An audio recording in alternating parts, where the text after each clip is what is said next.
Hey guys, this is equation of the straight line. Number 3, Bob's Bikes has 1,000 bicycles in stock and they have to sell them all before next season. Bob sells 20 bikes per day.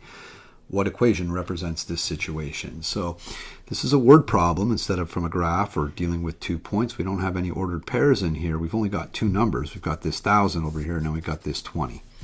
So let's talk about the 20 first. And the reason I like the 20 is because it has this per day. And I told you previously that that's going to deal with the rate of change, right? He's selling 20 bikes a day.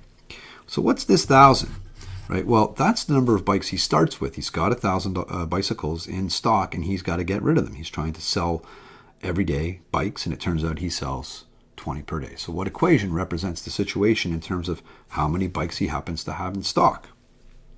Well, if Y is the number of bikes he has in stock, you need to think about the rate of change and you need to think about the initial value. The rate of change in this case has something to do with that number 20. Now, you need to think about this. He's selling the bikes. These bikes are leaving his store, right? Selling the 20 bikes.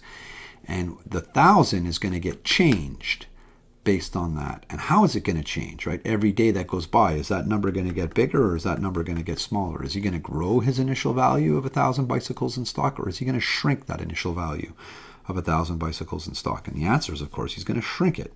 In other words, this 20x has to come out of the 1,000, which means it's a negative slope. We're dealing here with a negative rate of change. Okay? His 1,000 is going to shrink. The b is 1,000.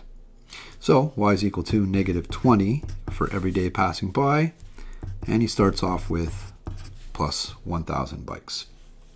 A couple little mistakes, and the one that they're really hoping you're going to make is right there. If you use this equation, watch what happens after one day. 20 times 1 is 20 plus 1,000. After one day, you would actually have him growing to 1,020. We need that one day to take the 20 out of the 1,000, and that's why the answer is D.